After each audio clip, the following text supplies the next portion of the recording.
Hello everybody, if you're having this issue where your version of AMD Radeon software you have launched is not being compatible with the graphic you have, with the graphic drivers on your device, in today's video we are going to resolve this issue. So without any delay, let's just dive right in. So you may head over to Device Manager. Just go ahead and type in Device Manager and open it up. And once you open it up under your Device Manager, you may just go ahead and look out for your display adapter here. So find it up, expand it, look out for your graphic drivers here, the one that is currently installed. Right click on it, go over to properties, and from properties go over to driver. And from driver you can select the option for rollback driver and then click on OK and apply it up and close this up.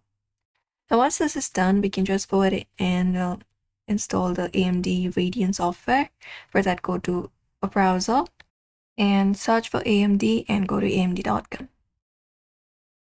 And once you are in your website like this, you may just go over and go to this section right here. We will also leave it in the description, so you can just go over there and from here just scroll down and find the section called search or browse drivers and support by product.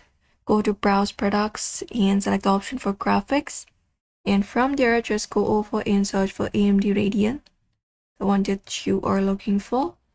For example, this one right here, Radeon 600 series. And from here, select the one you're using. And once you do so, you can click on submit after you select your product family, product line, and product model. You can just go and click on submit.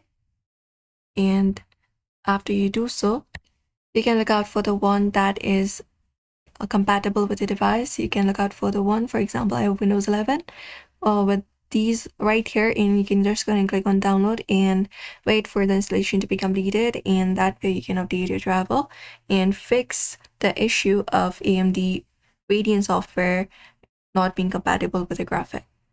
So that's it for today's video. You may follow up these methods in order to fix this issue. So don't forget to give this video a like and subscribe for more tips and tutorials.